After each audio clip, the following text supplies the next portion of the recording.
Hello, I'm Daniel Benjamin, and I am pleased to welcome you to this American Academy in Berlin panel discussion entitled Russia in Ukraine, Cauldron of a Nation. This is our third panel in our series on the war in Ukraine. The horrors of the war continue. Russia has been thwarted in its push towards Kiev and is now preparing for a massive operation in the eastern part of the country. The revelations of atrocities in Bucha and elsewhere have shocked people around the world.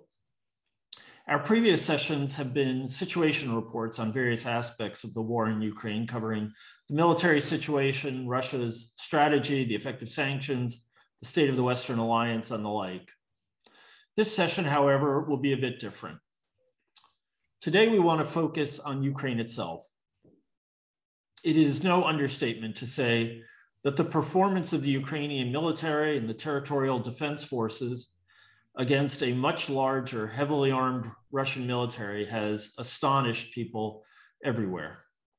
You'll recall that some intelligence services expected that the Ukrainian forces would quickly fold under the Russian onslaught. We've all been profoundly moved by the heroic leadership of President Zelensky and the resolve of ordinary Ukrainians across the country. These developments have caused many observers to reconsider some strongly held views about Ukraine, and popular impressions have been discarded. To name just two, though, that have really shaped, or three, if I may say, three that have really shaped Western understanding of Ukraine, I think it's worth noting. First of all, there was a widespread belief that Ukraine was a state divided by languages and political orientation, with Ukrainian speakers looking westward and Russian speakers, roughly a third of the nation, looking eastward to Russia. For some, it's been the fundamental durability and cohesion of the nation has long been in doubt.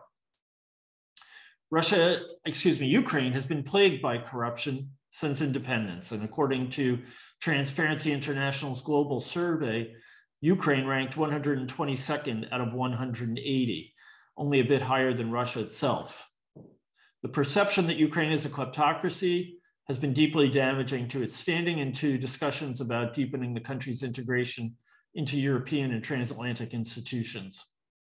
And finally, Ukraine has had less than stellar economic performance since its independence in 1991, and its dependence on its role as the natural gas transit route for Russian fossil fuels, natural gas in particular, has also made it seem somehow an underdeveloped economy. Among policymakers, it was often said that if you wanted to make a stand for democracy, Ukraine wouldn't be the place. And yet, here we are. And the most dramatic stand for democracy, perhaps in our lifetimes, is being made in Ukraine. Have we been wrong about Ukraine? Or is a new Ukraine being born? And how do we make sense of this stunning development? To discuss these issues, we have three superb panelists. Joshua Yaffa is a contributing writer at The New Yorker, and he has been reporting from Ukraine over the last few months. He was also, I'm pleased to say, a fall 2018 fellow at the American Academy in Berlin. Gwendolyn Sass is the director of the Center for East European and International Studies here in Berlin and a professor of political science at Humboldt University. And finally, we have Serhiy Plokhy, who is the director of the Ukrainian Research Institute and professor of history at Harvard University. Joshua, since you're just back from Ukraine, I want to begin with you, and I want to recommend to everyone who is watching Joshua's latest story, which is entitled The Prisoners in a Cellar in the Ukrainian Village of Novy Bykov. Joshua, as someone who's been in and out of Ukraine for years, why don't you tell us a bit about your observations about what has been happening in this extraordinary period of intense conflict? Sure. Thanks for the generous introduction, Dan, and happy to be here with everyone today.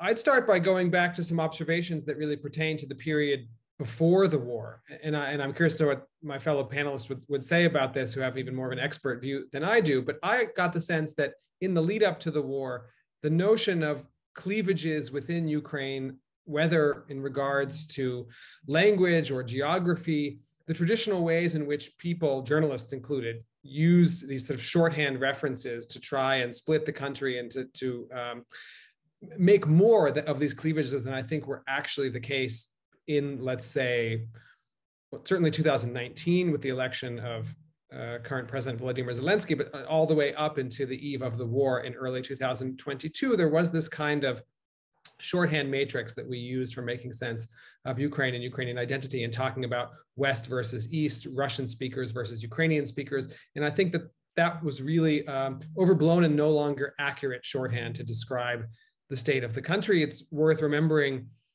the nature and the particularities of Zelensky's election in 2019. He is a Russian-speaking Jewish Ukrainian from the eastern part of the country who managed to win 73% of the votes across Ukraine, including most, I believe, all but 2 regions in the supposedly nationalist western part of the country.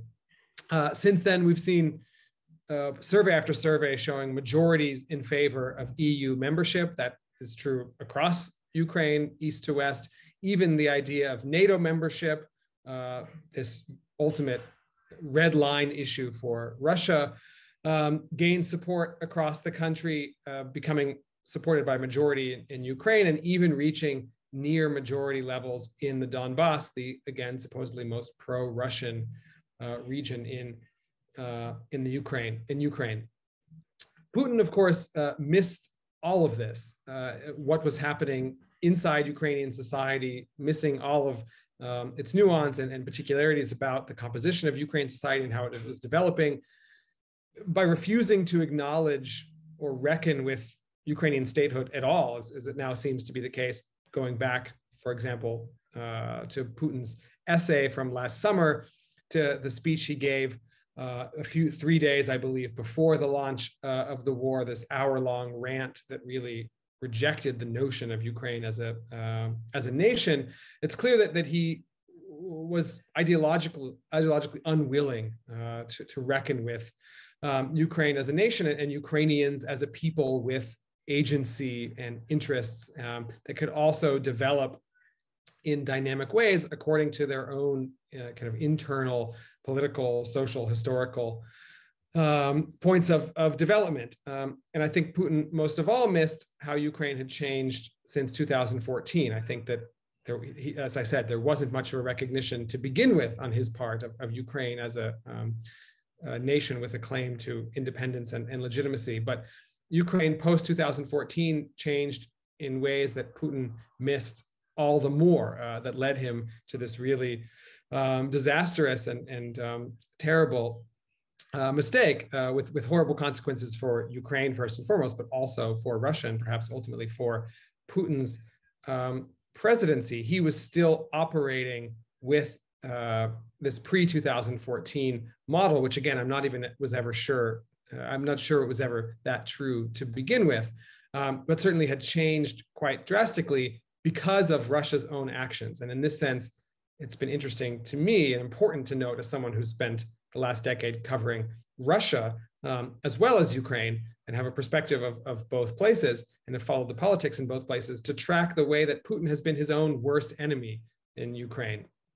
He has created a Ukrainian state and a Ukrainian nation that is indeed unified around anti-Russian sentiment in a way that Putin had these paranoid fantasies to begin with, but he's brought them to life in a very different way than he initially imagined. But nonetheless, he has created consensus around Ukraine as a kind of anti-Russia in the way that Putin feared, but has now been brought to life because of Putin himself. And that there's a deep and tragic irony in that state of affairs. If we look at just the polling, for example, around NATO in 2014, before the annexation of Crimea and the war in Donbass, the idea of joining NATO had around 15 to 20% support among the Ukrainian public.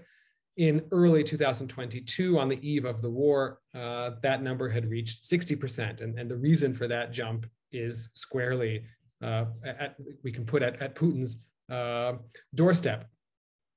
And the processes that were launched in 2014 have become, I don't know, 1,000 to 1,000,000. I mean, it's hard to exaggerate how intense this idea of a consolidated Ukrainian identity around resisting and standing up to Russian aggression and attempts at Russian occupation has become since the 24th of February, since the launching of Putin's latest war in Ukraine. And I can speak to that now and in the Q&A with some anecdotal experience given my time reporting in the last 2 months in Ukraine. I arrived for this most recent reporting spell in Ukraine on February 8th. I've taken 2 trips rather since February. One lasted a month that began in February 8th before the war. The other I just returned from yesterday that lasted 2 weeks. And over those 2 trips, I've managed to travel to the Donbass, to this supposedly or historically, pro-Russian, Russian-leaning stronghold in the east, which has, I think, become nothing of the sort, or at least has developed its own sense of Ukrainian identity and belonging to a greater Ukraine, perhaps more than it did in 2014. I've been to Zaporozhye in southern Ukraine, where I reported not just on people in and around Zaporozhye, but those coming out of cities that are now either under Russian assault, such as Mariupol, or occupation, such as Melitopol. Russian-speaking, locals tell me it's as much as 90 or 95% Russian-speaking. Same thing, I've spoken to many people both in and coming out of Kherson, the largest city that is currently under Russian occupation in southern Ukraine, that is also overwhelmingly Russian-speaking. Not to mention the people I've spoken to in Kiev, where I spent the most amount of time, and in the villages around Kiev, all the way to Lviv, where I also spent a number of days on both trips. But to focus, I think, because it's most interesting, on places like Donbass, as well as the cities in the south, Kherson is one example. Time and time again, I came across a really abiding sense of violation, even hatred for Russia and for Russia's actions, that has given rise to a new consolidated Ukrainian identity. And I could talk about people I met who volunteered to join the territorial defense forces, which you mentioned in the introduction, or cafe owners in Kiev and elsewhere, and Kherson as well, who switched their operations immediately to making free meals for territorial defense forces, and the army, volunteer hubs that have cropped up all across the country with people bringing clothes and food for army, for territorial defense, for internally displaced people. I was also struck by the way people from, say, the Lugansk region in eastern Ukraine were accepted and treated and welcomed in Lviv. I noticed none of these supposed, I would say at this point, almost mythological cleavages, either in terms of language or geography, identity, in seeing the way that volunteers in Lviv gave all necessary support, housed, clothed, fed people coming from Lugansk. The people coming from Luhansk spoke Russian. People in Lviv either answered in Russian or Ukrainian. Everyone understood each other, and there was no sense of people coming from two sort of separate, disparate, either geographical or even kind of sociological, ideological parts of the country, but very much united in ways that sound kind of banal and obvious, but are striking to witness, that the degree to which this invasion has really catalyzed a unified a sense of Ukrainian identity, coming back to this idea of Putin as his own worst enemy, and bringing to life the phantom paranoias that drove this invasion to begin with.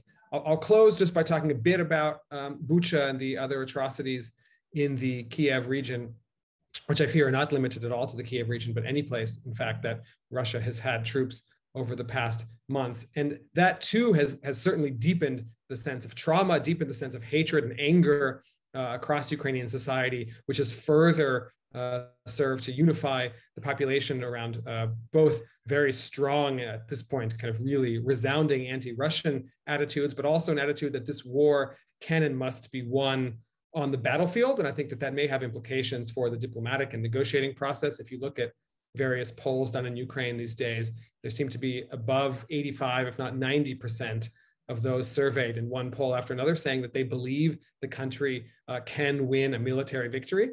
And after Bucha, that sense of resolve in wanting to see and believing there can be and should be a military victory over this Russian force that is really seen as a horrific and evil one across Ukraine has really intensified. And I think that will have inevitable implications for Zelensky's ability to reach a negotiated solution, as well as what Zelensky is asking for and expecting from Western governments. Thank you. Joshua, thanks so much. All I can say is I'm not going to let a New Yorker writer go without some character and incident, as I'm sure your editors are always asking for. But I think that is really fascinating. You mentioned the Q&A. I should have mentioned the Q&A to the Zoom audience. You shouldn't raise your hand. Please just put questions into the Q&A column at the bottom of your Zoom panel there, and we will get to as many questions as we possibly can. But Joshua, thanks for that description. Sergey, I want to turn to you now, and I want to actually step back a little bit. I've been reading your work, and you lay out quite lucidly, particularly in your latest book, which I recommend to everyone, what you call the Russia problem, or Russia's problem, which is about Russia's role vis-a-vis the other Eastern Slavic nations, particularly Ukraine and Belarus. And I think it's a really important issue for us all to understand, because I think many of us have felt that, yes, there is this historic connection between Russia and Ukraine, but they became separate countries in 1991, and a lot of this was just Putin's fevered imaginings. But in fact, he's tapped into a very deep current in Russian thinking that goes back centuries. And I'd love it if you could describe that as concisely as possible, but also how the other side of the Russia problem is Ukraine's Russia problem, and how much Ukrainian identity is about pushing away Russia and orienting towards the West. Thank you for this introduction and for this question. Yeah, the current war really started, the open salvo of it was in July of the last year, with the publication of Putin's historical article that Joshua mentioned. The title was on the historical unity of Russians and Ukrainians. And it was a long historical expose supporting the argument, the point that Putin made more than once before that. He started to make this point back in 2013, 1 year before the start of the current war, 1 year before the annexation of the Crimea and the start of the hybrid warfare in Donbass. That argument and that point has been that Russians and Ukrainians are one and the same people. And I keep repeating that again and again, that suggesting that Russians and Ukrainians were one and the same people, Putin didn't suggest that Russians didn't exist and Russians were actually Ukrainians. The argument was that Ukrainians don't exist, and people who believe that they're Ukrainians, they're de facto Russians. And then, as you suggested, this is an argument that has been there at least since the mid-19th century. Goes back to the Russian imperial thinking about what Russians are, what the so-called Russian big nation includes and consists of. And according to the Russian imperial thinkers and writers, the Russian nation included Great Russians or Russians, Ukrainians or Little Russians, as they were called back in the imperial times, and Belarusians or White Russians. It was not just an item of belief, that was also the foundation for particular actions that were undertaken in the Russian Empire. In the 1863, all the publications, including the primers, the translations of a Bible, of religious texts, all publications in Ukrainian were banned in the Russian Empire. and the exports of Ukrainian language texts from neighboring Austria-Hungary, where parts of Ukrainian territories were at that time were banned as well. And that ban lasted for over 40 years, was lifted only during the Russian Revolution of 1905. A key moment in the formation of nation, or any nation really, in the Eastern Europe or East Central Europe, and an attempt to arrest the development of a separate Ukrainian national project. Of course, it failed, as we know. In the fires of the Russian Revolution, in the shifts and changes that followed the end of World War I, Ukraine declared its independence, both Ukraine, part of the Russian Empire, and Ukrainian territories within Austria-Hungary. And the Bolsheviks had to, in order to retake that territory, to include Ukraine into the rebuilt under the name of the Soviet Union Russian Empire, they had to make concessions. And one of those concessions was the recognition of the Ukrainians and Belarusians of their right to exist as separate nations. That they received territory, they received borders within, for their republics within the Soviet Union.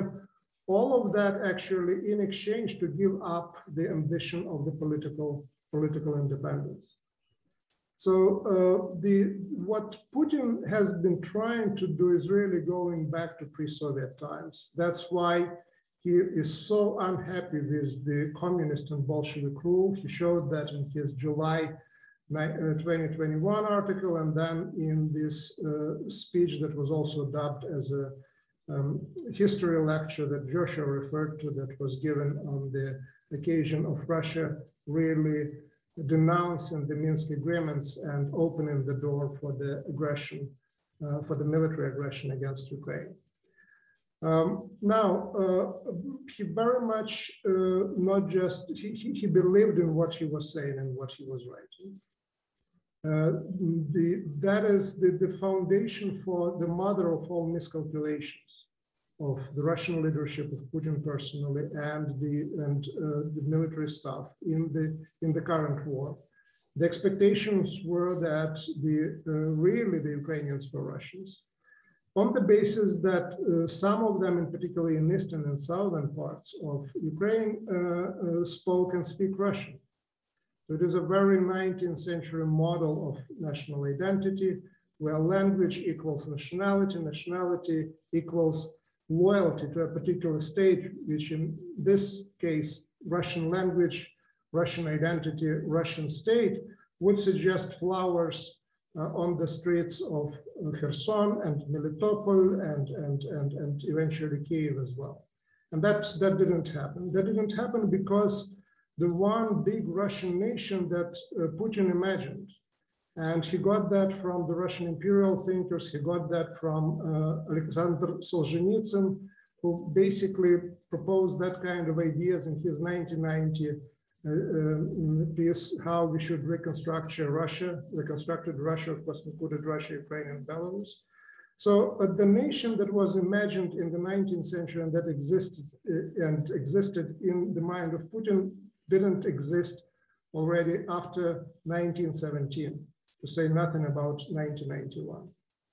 With the start of the aggression in 2014, what we see is really the Ukraine surviving the assault, surviving that attack, and the Russian troops were already in the battle in 2014 and 2015, not in mass, not on the level that we see today, but there were military Russian formations. It wasn't just a hybrid warfare.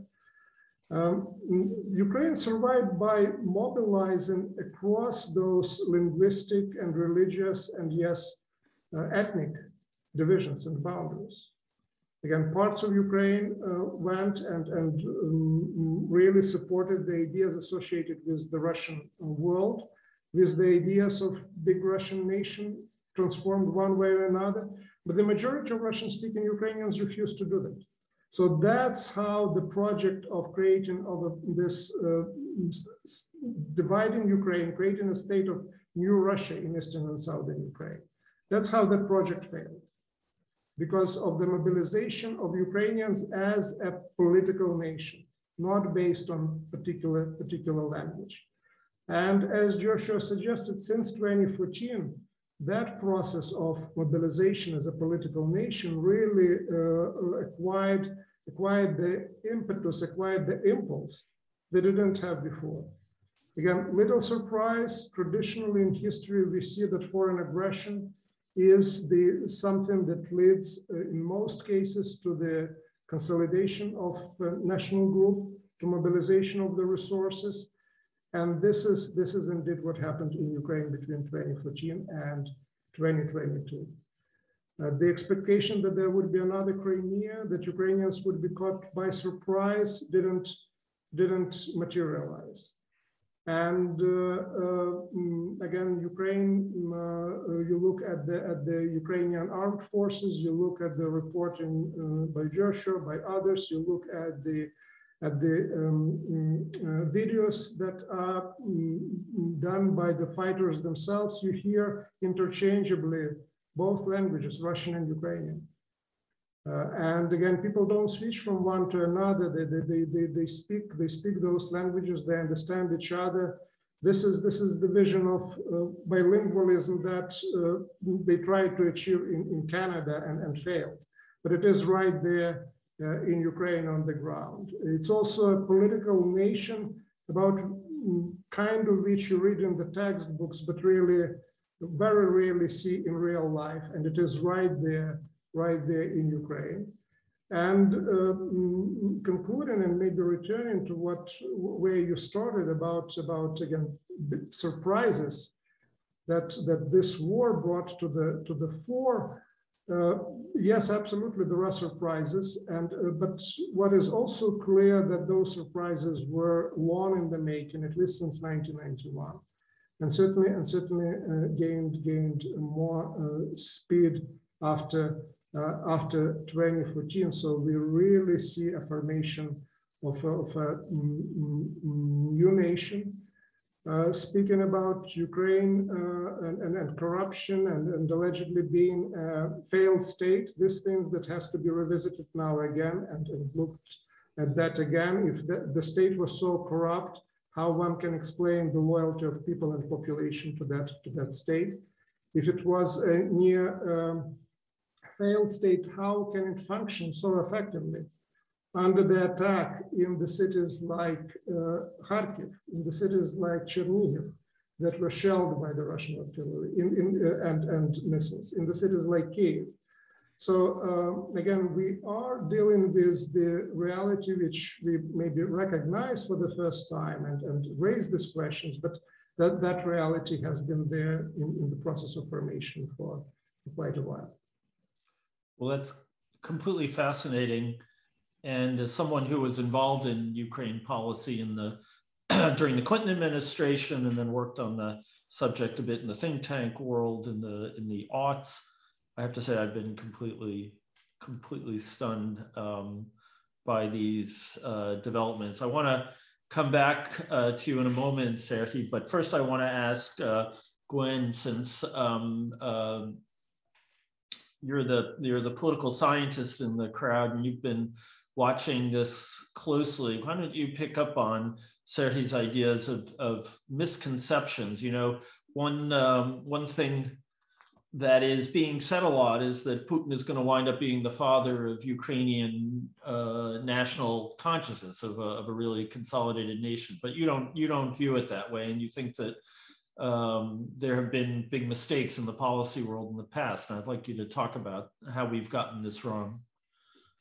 Yes, thank you. And thanks for involving me in this discussion. I think it's really important that we actually focus a little more again on Ukraine. I feel that sometimes even amidst the war, the discussion seems to be sometimes more about international institutions, about countries in Europe, and their difficulties shaping policy responses, but to not sort of forget what we're actually talking about here. And I think I want to follow up on what both Joshua and Serhiy have said, and that's why I think it is important to focus on this issue here, because I'm actually almost, surprised how surprised many people are that they now see, and the phrase is used so often now, that the political nation of Ukraine is being built now. And I think that surprise tells us a lot about kind of misconceptions, also how I think many in policy-making circles were probably blind to what is actually happening in Ukraine. And it also makes me, as somebody who has studied Ukraine and identity in Ukraine for a very long time, wonder about how we maybe did not communicate effectively either. So how Ukrainian studies is quite, or was quite, pigeonholed. While I think this is nothing, as you just hear, three of us are saying about similar things, I think was known to a certain community, but how is it possible that this wasn't kind of seen or heard beyond the circle? So I'm also asking a lot of self-critical questions these days as well. But in terms of this identity, I just want to add that, of course, identity is also not a static notion, and it moves, it changes, it depends very much, and I know that from my own research also, of how you word questions and surveys and so on. But nevertheless, I mean, even accounting for that variation also over time, I would definitely agree with Serhiy that the nation doesn't start, the Ukrainian nation as a notion of a state, the notion of a civic identity. I find that term quite compelling. So to contrast it also with more narrowly kind of ethno-linguistic conceptions of a nation is older. And I would at least also move back to 1991, if we remember the referendum on Ukrainian independence as the Soviet Union was collapsing.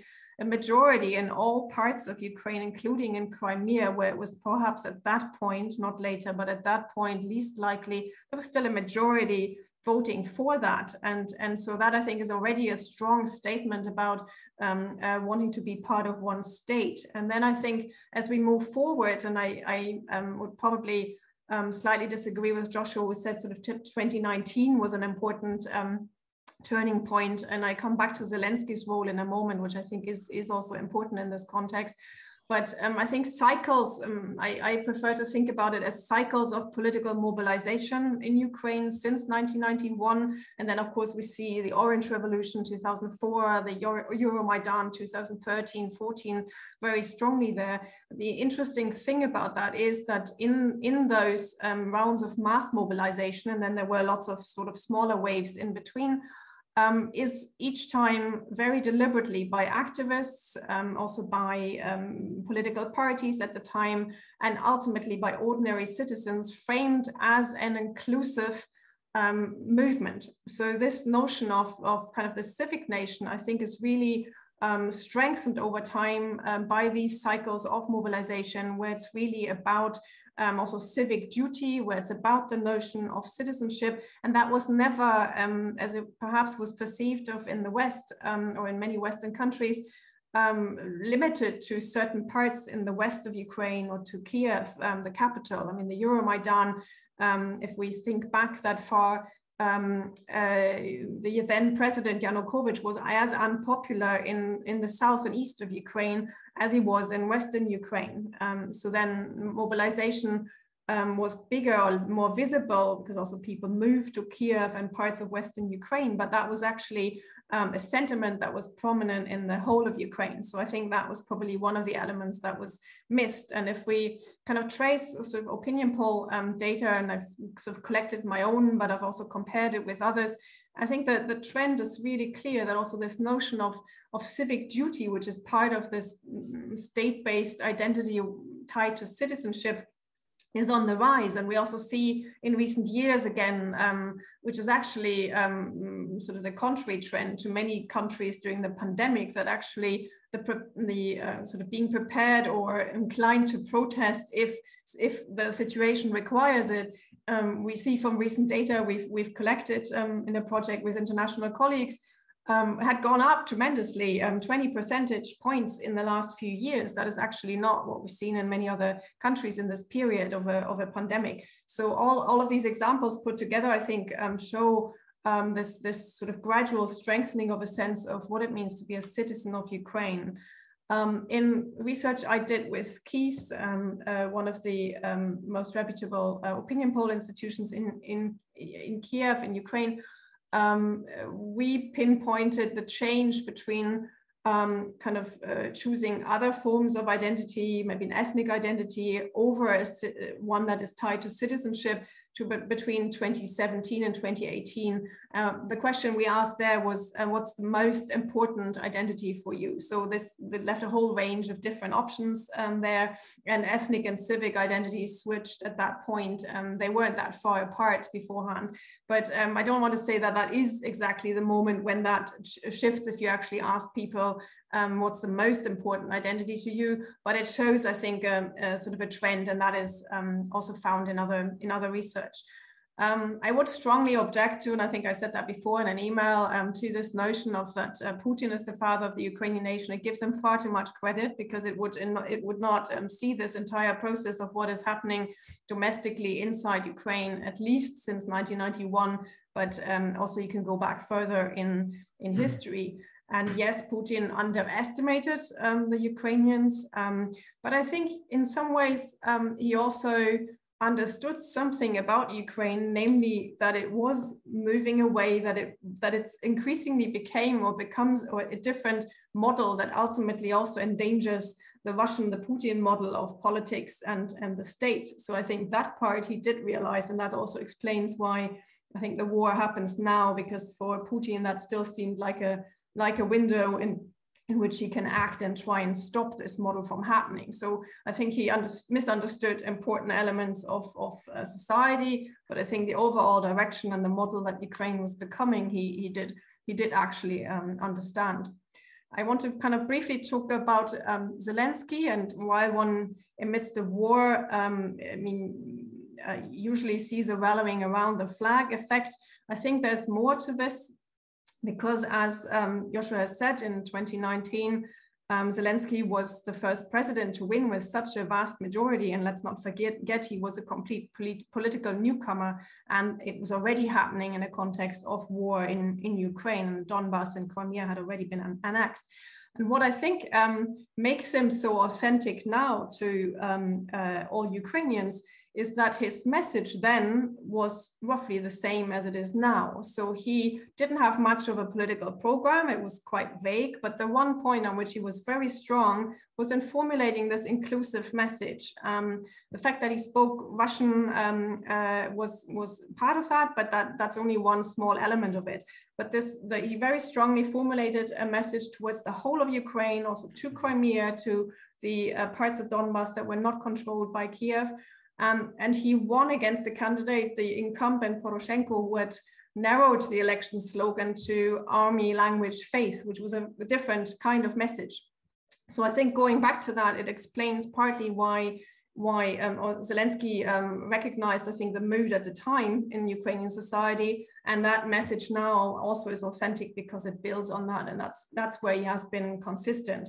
His popularity in between had also taken a dive, but on that main message, I think it's authentic because it's a continuity there. And you also asked, and I think there are many also policy mistakes. You asked about that that Western countries made. I mean, I think at the moment it's hard to sort of maybe remember or also discuss that. And there was, of course, also support for this political and economic reform process in Ukraine. So I think we can't say that nobody noticed Ukraine. And I think there was, in particular from the US, from the EU, some EU member states in particular, there was, of course, support. That is exactly why Ukraine also became even more of a political problem for Putin. But I think there were several misconceptions, and one that is still lingering is that one is actually, I think, a lack of interest in Ukraine. One has to, I think, word it so strongly. And it was maybe on the rise slightly, but when Ukraine was, at least in, I was based in the UK for a long time, and now I'm based in Germany. So when Ukraine was discussed, it was mostly either in a war context or in the context of corruption. Otherwise, Ukraine didn't feature very much. And I think it also showed that there was still, or is still, a confusion of what the Soviet Union was and what Russia is or was. So this lingering sense of equating the Soviet Union with Russia then and Russia today has far-reaching consequences, in particular, not only, but in particular in Germany, where I think sort of separating the Soviet Union from both Russia then and definitely from Russia today brings into view Ukraine and Belarus and other parts of the Soviet Union as well. So I think that distinction that was always this lazy equation has much to do with kind of a lack of appreciation of what was really going on in Ukraine. But there are many sort of policy failures and the energy dependence and claiming, as I sit in Berlin, like you do, Dan, claiming that something like Nord Stream is an economic project and not a geopolitical one is, of course, one of the most glaring, was for a long time the most glaring miscalculation in terms of German policy. Okay. I stop here for the moment. You've all put a lot of great stuff out on the table. I want to follow up first by asking Sergei and Joshua to follow up on what they think of the Zelensky factor in this. That, you know, in the West, he's being hailed as a transformative, really an extraordinary leader. And it's a fascinating development because, if anything, his election, I think, probably triggered even more dismay in Western policy circles because of the view that he was a novice, he was a comedian, he was short. No one likes really short people. You know, he could be seen on YouTube clips, you know, dancing with the stars. And it probably, I think, added to that conviction that Ukraine was in a serious place. And yet here we have him, you know, having a kind of Churchillian moment. Is he himself playing an important part in the coalescing and the consolidation of the Ukrainian identity? Sergei, I'll turn this to you for starters. Sure. I have no doubt that quote unquote unseriousness of Zelensky contributed also to this hubris that Putin had, in terms of that it would be relatively easy to take over Ukraine, given who is in charge there. Zelensky turned out to be a very interesting political leader, in a sense that, in my, at least in understanding, his background in the entertainment business really attests to one of the talents that he has also in his position as a political leader. He really feels the audience, the public. And in that sense, he amplifies many things that the public thinks, or the feelings that are there. Until the very last moment, he was there saying exactly what the public in Ukraine felt, that there would be no war. He was going to Munich, to other places, and saying the Western leaders, stop scaring us. And then there was this change at the time of the attack, where he woke up to that attack, and the Ukrainian society as a whole woke up to that shock. And Joshua mentioned to that there are between 80 and 90 and over 90% of people who from the very beginning believed that actually there will be victory, that they would be victorious. If Washington and Moscow agreed on one thing on Ukraine on February 24th, that was that there would be no Ukrainian victory of any kind, and that the Ukraine would not last for more than a few days. But that was the belief of Zelensky, and that was the belief of Ukrainian people. And I would say that in those percentage points that are getting 90%, probably 10 to 15% belongs to Zelensky. He refused to flee, he refused to leave Kiev. But 65, 70% actually don't come from Zelensky, come from the Ukrainian society, and he is there, so he is really represents that Ukrainian societies and tendencies that are there exceptionally well. He was elected in 2019 with this 73% extremely high number, probably the highest and high by Ukrainian standards or any standards in general. But his elections were not the first elections of that kind, because in 2014, President Poroshenko was elected also with in the first round with overwhelming majority. And that attests to the change in not just political map of Ukraine, because before 2014, the map was divided. It's even worse than in the United States. Actually, there were east going one way, west going another way. And then 2014 and 2019 elections bring a very different political map of United Nations, with both candidates, despite the fact that they are taking different tracks, saying different things to a degree, that they carry the absolute majority of all precincts and all constituencies in Ukraine. So again, the point that I'm trying to make here is that Zelensky is on the one hand an extraordinary figure. It is one of the big surprises. He is Churchillian in the way how he speaks and talks, and how he inspires not only his citizens but also puts to shame others and gets support as the result. He also, for someone like myself who studied World War II, he also reminds me of FDR in the way how he actually runs the war. So he allows the military do their job. So Churchill, of course, was much more involved in the way how the war was fought. So he is an extraordinary figure, but also I want to say that he is so popular because he is so good at reflecting the prevailing mood in the society, and the society that is as we, and Gwen talked about that before, it is about civic nation, it is about solidarity. And something that, again, we talked about, it is about democracy.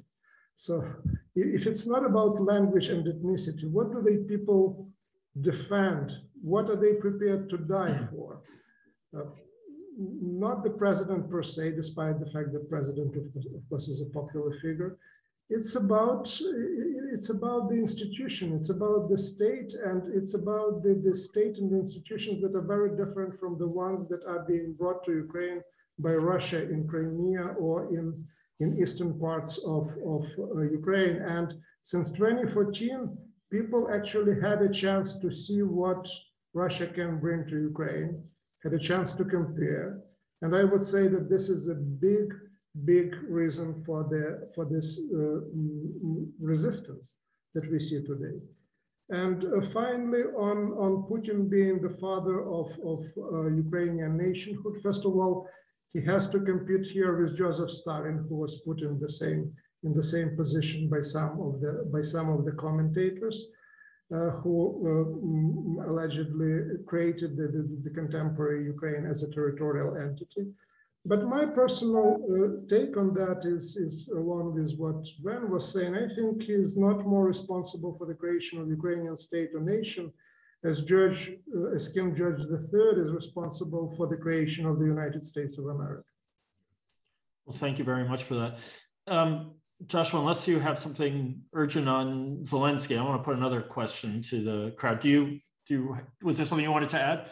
No, I think Sergei said everything quite successfully and powerfully. The only quick thing I'd add is that that I think Zelensky was most powerful as a figure in the early days of the war, and even in the run-up to the war. I think, as Sergei said, one of the miscalculations or embedded in the sort of larger strategic miscalculation of Putin was that Zelensky, this unserious comedian, would flee at the first gunshot, and Russian troops not only would be able to conquer very quickly the Ukrainian military, but waltz into Kiev because Zelensky would have fled. That, of course, didn't happen. And in fact, he turned into this Churchillian figure. And I think that was most important in the early days of the war. I remember these videos he made, he continues to make, but especially in the early days, his mere physical presence in Kiev was this extraordinarily brave testament to his resolve, which I think really then inspired and rallied the resolve of the country as a whole. I spoke to many people across Ukraine who frankly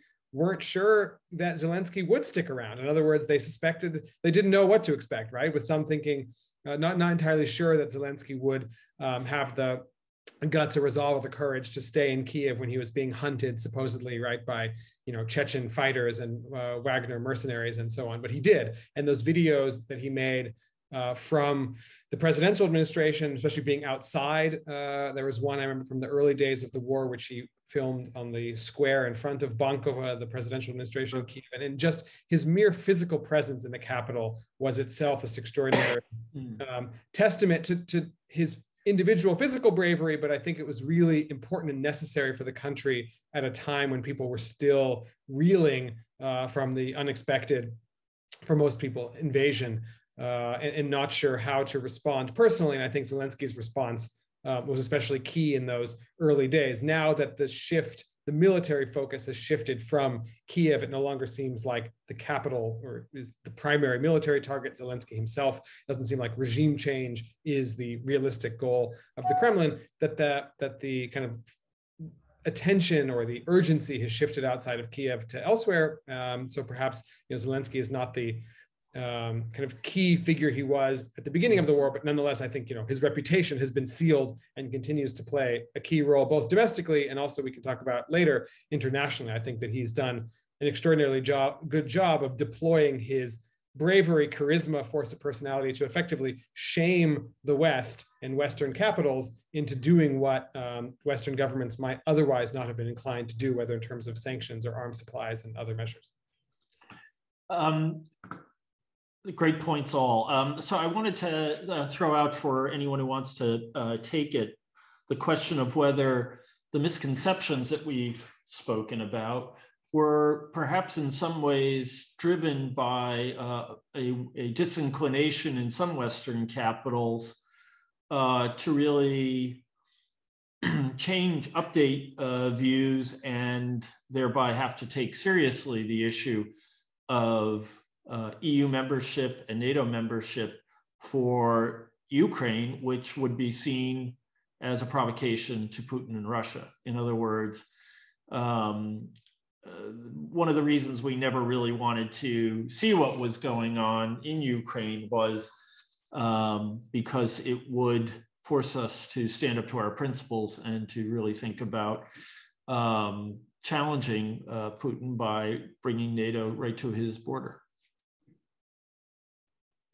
I will just add one bit of sort of factual or anecdotal reporting before I'm interested to see to hear what my colleagues have to say in a kind of bigger picture, historical and political science perspective. But I'll just relay one thing I heard over and over again in the run-up to the invasion. This is, let's say, from when I arrived in earlier mid-February until February 24th, from people inside and close to the Zelensky administration. There was a lot of frustration on their part about the NATO issue specifically, in that the West had put Ukraine in an impossible, almost worst of all worlds position by dangling the prospect of NATO membership just enough to alarm and anger Russia and set it on this course for possible invasion, which turned out to be the case, while not actually making good on the promise and providing Ukraine with the necessary security guarantees so it could stave off that threat. And there was a feeling when we were in this sort of final stage of quasi-diplomacy that turned out to be hollow. It was all in the end a charade, and the decision to invade had been made much before. It now seems clear on the part of Putin, but nonetheless there was this period of what now seems to be kind of kabuki diplomacy surrounding NATO expansion and other issues. And what I heard over and over again from people in Kiev was, why is this our problem to solve? In other words, why is it up to us to make a unilateral declaration that Ukraine no longer aspires to join NATO? As Sergei and Gwen both pointed out, Ukraine is a sovereign country with its own politics, its own democracy. It seemed like few in the West remembered the fact, for example, that NATO membership or the idea of joining NATO is now embedded in the Ukrainian constitution.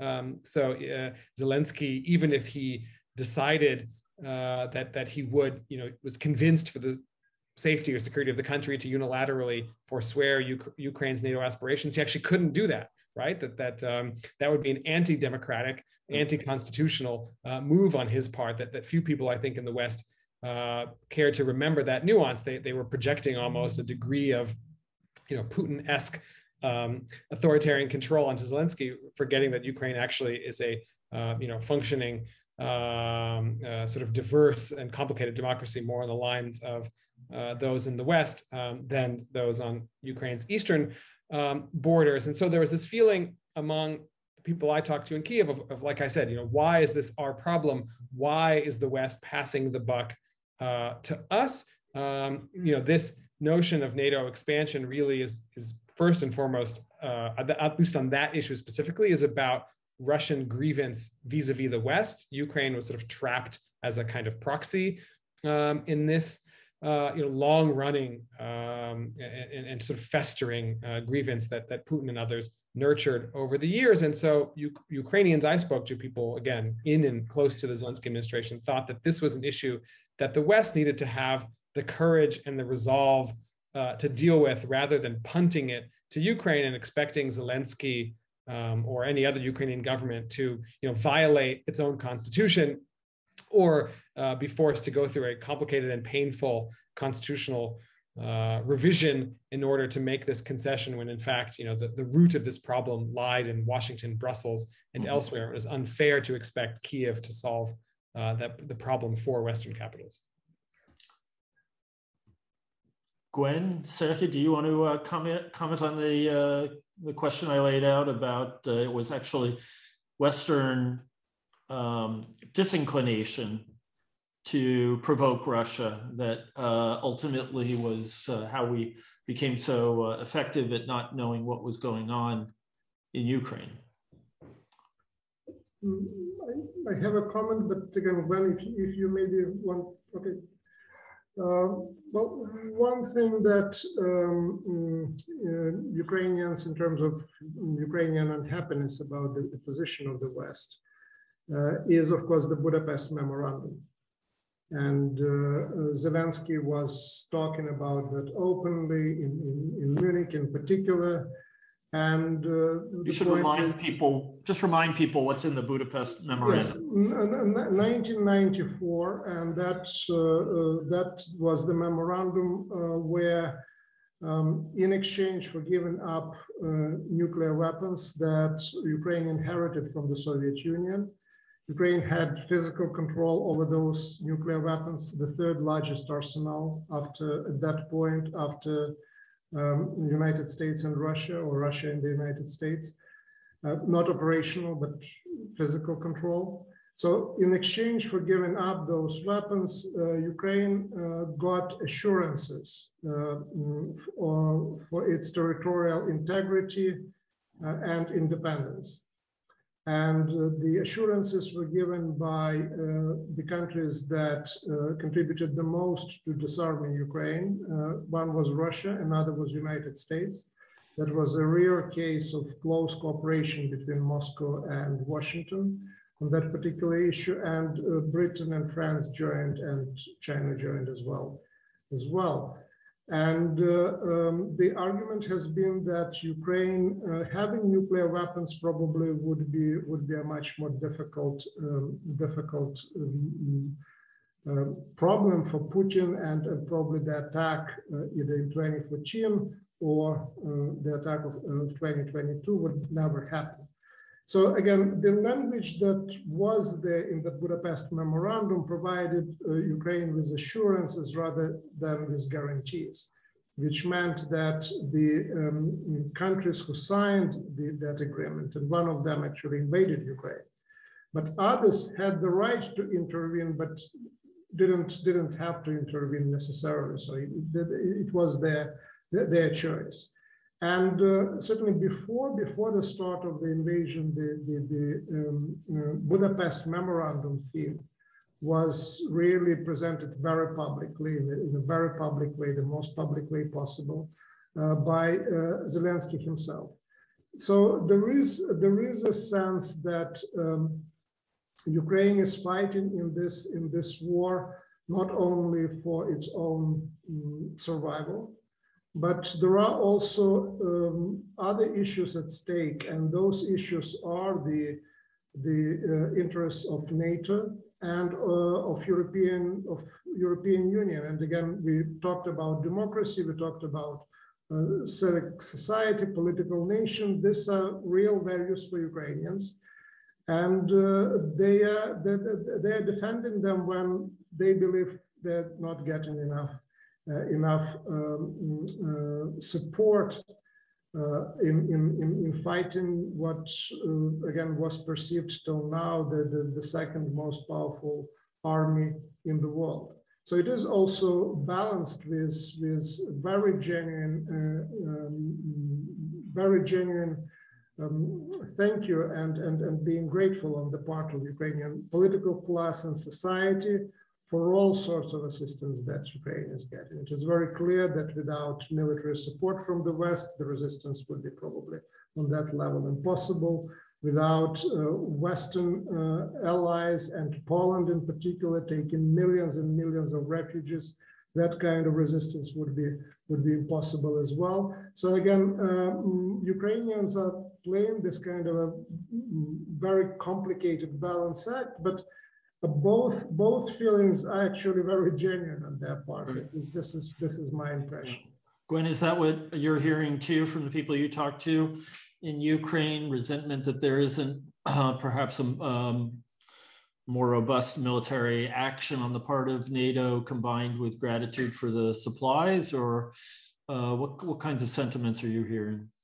Of course, I mean that is the sentiment that the West is generally not doing enough, NATO isn't doing enough, and then the EU isn't doing enough economically when we talk about a gas or oil embargo, for example. So clearly there's a lot of resentment. It's absolutely understandable. I mean, kind of, I think, majority consensus in Ukraine was that NATO should have closed the sky. And at the same time, if you're not in Ukraine, it's easy, I think, to also understand the argument why NATO is not doing that. But that is separate from the military assistance going in and being, that has been stepped up over time. And it's a different issue of what is enough and what can be sent. But I think that needs to be, nevertheless, needs to be distinguished somewhat. But the feeling in Ukraine clearly is it's not enough, and you hear extreme statements like, okay, and if that is the Third World War, then so be it. But that's understandable. But I think nevertheless, sort of policy makers here also have to, I think, balance different arguments there. I wanted to come back to something Joshua said, and I think that's really important what you mentioned. And I would agree with it that the phrasing, the wording used by NATO in 2008 was really the kind of the worst possible formulation. So either there's a decision to give not membership right away, but a membership action plan, which would have still also taken many years to lead up to membership according to NATO's own rules. We don't know what would have happened. So I'm also not really a big fan of speculating if that would have stopped Russia or Putin from acting. I suppose it could also have happened at different moments in time. We don't know that. But sort of that would have been one decision, and the other decision would have been not to do that and to kind of use a fuzzy formulation that has been used before, or had been used before.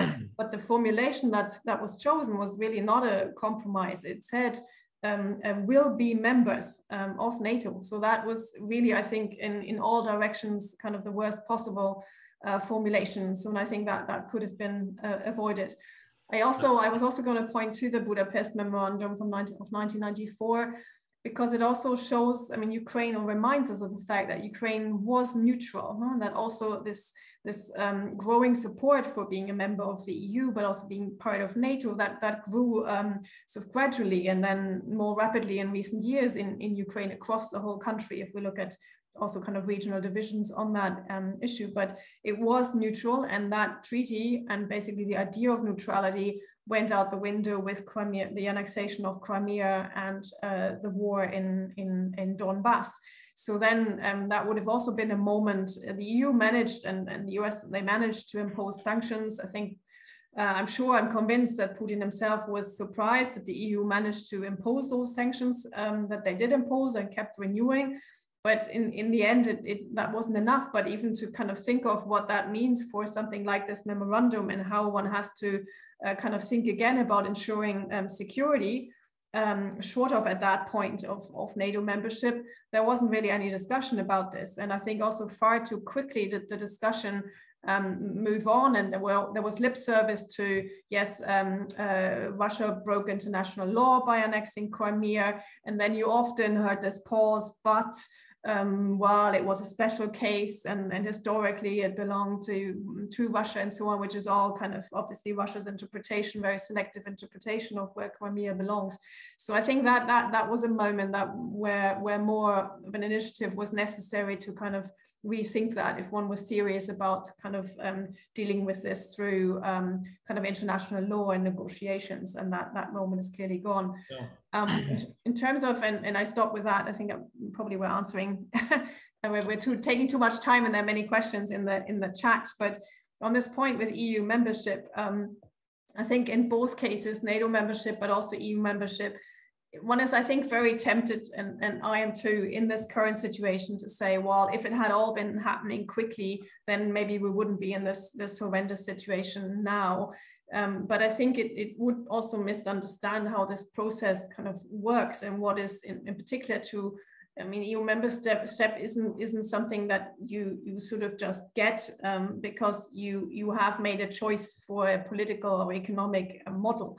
I think the situation now is different, and I think that now the pressure is really on the EU because Ukraine has put that application in, and to now formulate an answer and to formulate an answer in this current situation, I think that puts real pressure on the EU. And if it decides to kind of not stand up to this challenge and postpone this decision, I think that would be the next huge policy mistake. So at least sort of this candidate status in return for the application, I think is what they should do at this point. I couldn't agree more. I think that the Ukrainian heroism is going to not easily be overlooked as the EU considers whether or not to have to extend a membership candidacy to Ukraine. It's a fascinating moment. So I want to get some of these great questions in from our viewers. And the first one that I will throw out to the panel is, what does a Ukrainian victory look like? Simply retaining control over all of Ukraine other than Crimea and the Russian-controlled Donbass? What it seems like it's that we'll know it when we see it, and when the guns stop, and when Ukraine is controlling its own territory. But what do you think? Who would like to answer that? Well, I can make a start. I think at this point in the war, if it went back to the status before the war, that would already be some sort of a victory, a sad victory, but a victory. But I think we have to be honest and say that is highly unlikely at this point in time. So it's a victory also comes with huge losses, and I find it hard to imagine, however much I would like to imagine something else, that some other parts of Donbass and the south of Ukraine would still be under Ukrainian control as before the 24th of February.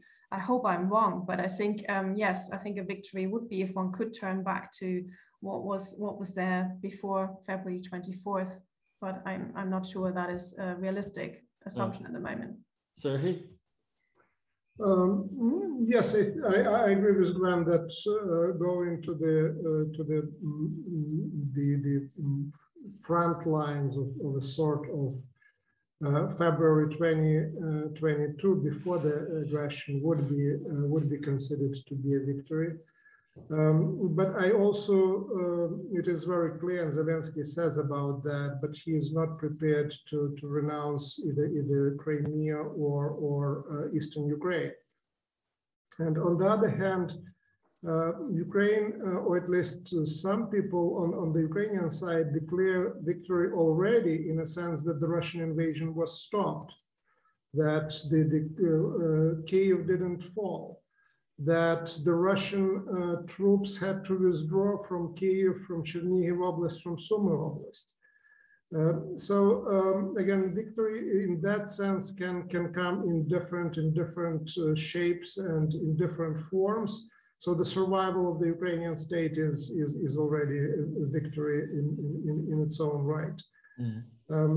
Again, what the eventual outcome would be, I don't know, but I'm prepared to be surprised again. The first surprise came with the ability Ukrainian armed forces to fight back. The second came with the really withdrawal and liberation of the territories in northern Ukraine and northeastern Ukraine. Again, another thing that I don't know anyone expected either on the first day of the war or the second week of the war, third week of the war. So I hope that the Ukrainian armed forces and Ukraine will keep us surprising in that way.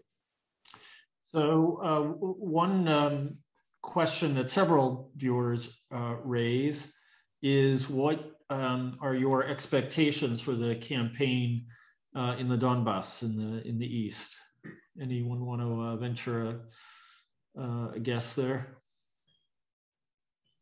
I think it's clear that it's going to be quite brutal, but in that sense that requires no great analysis given what we've seen of the Russian military campaign so far and the use of, I wouldn't even say indiscriminate firepower against civilians, but I think if we look at places like Mariupol and Chernihiv, in fact, where I spent some days last week, in the aftermath of the Russian siege of that town that was lifted after 1 month, I think we can talk about the discriminate and purposeful use of force against civilian populations as part of the larger Russian military strategy to wage a war of attrition, not just against the Ukrainian military, but the Ukrainian people. And this connects to your previous question, to try and create, although I don't think this is working, if you look at public attitudes and survey data, a sense of exhaustion among the Ukrainian population that they will, in a way, almost beg their political leaders for some sort of solution, which was better than constant bombardment and suffering. But that does not actually seem to be bearing out if we just look at the way public attitudes are shifting, not in the direction of some sort of conciliatory kind of compromise with Russian territorial claims, but in fact the opposite, shifting in the direction of belief in a battlefield victory. And so to the point of what this may look like in the East, this really is a kind of existential battle within a larger war from the Russian perspective, having failed at plan A or maybe even plan B, C, perhaps we're on sort of D or E in terms of Russian military planning, but certainly having the quick seizure of the capital and Russia taking large swaths of Ukrainian territory that failed, that was repelled. Now Russia's moving on to trying to take the Donbass, which seems like it will use, it's both reframed the conflict. If you look at Putin's comments today, he didn't say anything about NATO. In fact, very interestingly, he had very extensive, long comments about the Russian war in Ukraine and its purpose, didn't mention NATO once, instead spoke at length about the Donbass and need to protect Russian speakers there. That seems to be very much the new kind of propaganda focus of Putin and the larger state propaganda machine. So this Donbass campaign has been recast both militarily and politically as the sort of central military campaign in the larger war. And so Russia really needs to produce something that it can sell as victory. And I think that from the Russian perspective, that means full control of Donbass, of Luhansk and Donetsk oblasts in their full administrative borders. Whether Russia can actually succeed in that, even with a brutal scorched earth military campaign, is an open question. Like Sergei has pointed out a few times, the Ukrainian military has surprised us throughout in terms of its capabilities. I see no reason to think that we are out of surprises in terms of the resilience that the Ukrainian military can muster. So I think it's far from an open question, even if Russia consolidates all of its remaining military force and targets the Donbass specifically. I don't think that means it will for sure take over the whole of those regions. And if it doesn't, then I think we really can talk about, hard to talk about Ukrainian victory, just given the cost of this war, certainly in terms of human cost first and foremost, but also infrastructure, economy, and so on. But if Russia doesn't manage to succeed in this new Plan B goal, then I think we can talk about Russian failure, a real Russian loss, which would be Putin would find a way to nonetheless sell this and spin this to a domestic population, but I think it would be clear that we'd be looking at a really significant Russian defeat, which is all the more reason why Russia, I think, will use every means available to it in a way that will be very ugly and very horrific, given this existential nature of this particular campaign. Well, I think you've just answered one of the questions that came in, which is in which the viewer writes, previous advisors to Putin have claimed that Russia will not do without a victory, whatever that means. So somehow or another, they're going to have to be able to sell their experience, their adventure in Ukraine as a triumph of some kind. Another viewer asks. Sorry, Darren, can I just add sure, go ahead. I mean, I think on the one hand, as long as you can keep, which is a matter of time, I believe, keep the number of actual losses hidden from the Russian public, I think you can sell quite a lot as a victory. And I think that's what we're seeing in the rhetoric. And I mean, we're about to hear kind of Putin speak on that again. I just wanted to say, which we haven't mentioned yet, I mean, however this war ends militarily, what is currently inconceivable is how Russia would control territories beyond the parts of Donbass that were not under Kiev's control in Crimea. So what happens afterwards? I mean, unless entire parts of the south or the Donbass are depopulated, that is actually hard to imagine how you would control a population and the territory even beyond some sort of a military end to this war. And we happen to, with US colleagues, we happen to conduct a survey with different survey companies, Russian, Ukrainian, and an international one in the Donbass in January of this year. And what was interesting, what was striking there is that the majority, if we take the whole Donbass as a whole, there is a clear majority for being or remaining part of the Ukrainian state. So even any such ideas that the Kremlin had voiced of staging more referenda on, I mean, obviously not really referenda, but referenda on where parts of Ukraine want to be, if they want to be independent or part of Russia. At the moment, again, there's strong evidence that would not work. So this issue of how you would possibly control even the whole of Donbass after, however this war goes, is I think a big issue that deserves more attention. So, in other words, Russia's best case scenario is a really nasty insurgency in captured lands. I think it's a very likely scenario, and especially given the gruesome news that come from the areas liberated from the Russian troops in and around Kiev, and atrocities that now become known, and with every single day there are more and more news of that kind are coming. So that strengthens certainly not just resolve of the people who are in the Ukrainian armed forces on the Kiev-controlled territory, but also people who are on the occupied territory and are subject to that sort of abuses and crimes. Again, I certainly agree with Gwen in the sense that it is to a degree that the military campaign of 2022 was not a repetition of the Russian takeover of the Crimea in 2014. To the same degree, I think that the keeping captured territories under control will be nothing like keeping under control the territories of Donbass that were captured in 2014.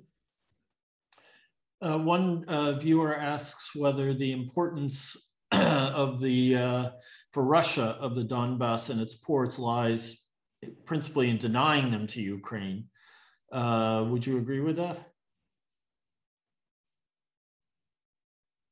Well, I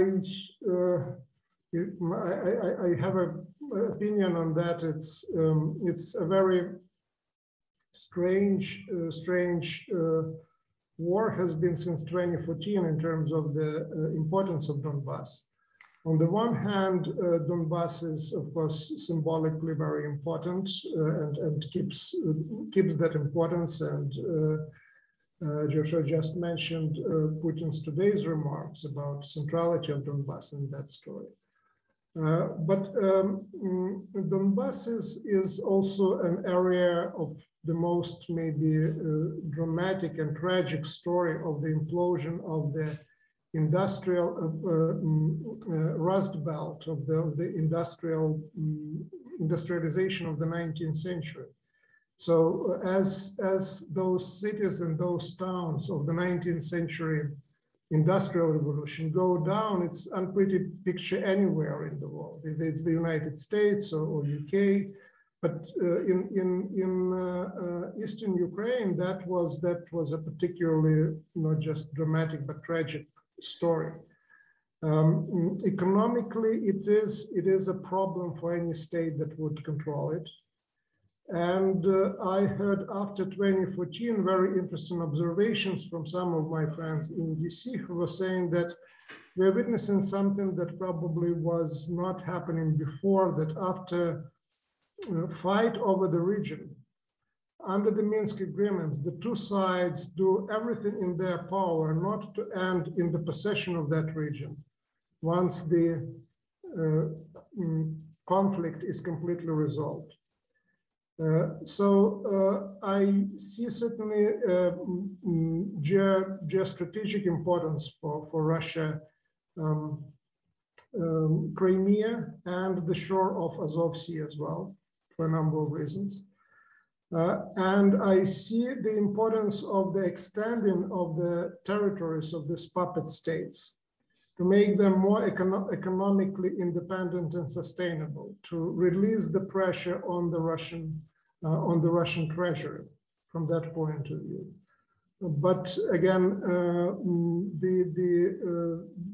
there are arguments being made about shale gas and deposits of shale gas on the territories, in particular of Donbass, which are under Ukrainian control. So there can be economically a silver lining for Russia there. But overall, we are dealing with the huge area which undergoes this implosion, economic implosion. This is part of the world Rust Belt coming from the late 19th and the beginning of the 20th century. I'd be interested to hear from any of you whether as sort of national feeling or the rally around the flag phenomenon or whatever you want to call it has deepened in Ukraine, whether the suggestion of Ukraine forswearing entry into either the EU or NATO is politically tenable at this point as a deliverable in a peace process. It seems as though Ukrainian identity is now fighting for democracy, and that inescapably attached to that is joining these institutions. So, would Ukrainian citizens agree if Zelensky decided to self-neutralize, shall we say? I think that's a critical question, and we don't know the answer to that at the moment. I think it's not going to be about foregoing EU membership, but clearly the point that Zelensky has made, that Ukraine could become neutral in return for serious security guarantees, and it's highly unclear at the moment what that could look like and what countries putting their name to that on paper would be prepared to do if Russia goes against such an agreement again. So that I think is, on the one hand, I think the key to these negotiations if they lead anywhere. But on the other hand, it's very hard to imagine at the moment how that could be put in a credible way on paper, and then how to get support for that, I think is a big question mark at the moment. And that's precisely why Zelensky has said in a referendum that would have to be decided. But even the logistics of that seem hard to imagine, and also the time frame in which that seems realistic to do that. So I think there is a definitely, despite the rallying around the flag effect, I think there's two possible outcomes. On the one hand, that it can be credibly communicated as kind of the only way to end the war. And I think a lot will there depend on what is still ahead and how long this will all last. And I think we could also see a war that lasts still not only weeks, but many months. So I think it could also depend on that. But it is also possible that he will not be able to kind of sell this to the population. And I think then that opens a whole range of other possibilities of what happens after or still during a war in terms of then creating or maintaining cohesion in Ukraine. So I think that is a formidable also political challenge. And I think it's really open at the moment whether that can succeed. I agree entirely with what Gwendolyn just said, but I would add that I'm afraid that that actually is the easier part of the negotiation process between Russia and Ukraine that at some point will eventually end this war sooner or later. I actually think that some sort of agreement around Russia's or sort of Russia agreeing to or Ukraine agreeing to finding some mutually acceptable formulation around non-bloc status, non-NATO status. I actually think as difficult as that will all be for the reasons that Gwendolyn just outlined, that's actually the easy part compared to the territorial issues we talked about in some of the previous questions. And there I see even less room for some sort of overlap in positions. I think it's actually possible to imagine some formulation around the NATO issue that Zelensky and the Ukrainian public could go for that would also satisfy Russia. I don't see at the current moment a similar possibility for agreement, however kind of pained and fraught and difficult to reach over the territorial issues and what the de facto, forget about de jure, but what the de facto borders of Ukraine will be coming out of this war, the territory that Ukraine controls and lays claim to. That I think is really an issue that is even more complicated than the extraordinarily complicated one around NATO status. I just don't see the two sides agreeing to a set of borders that would bring at least even a temporary end to hostilities.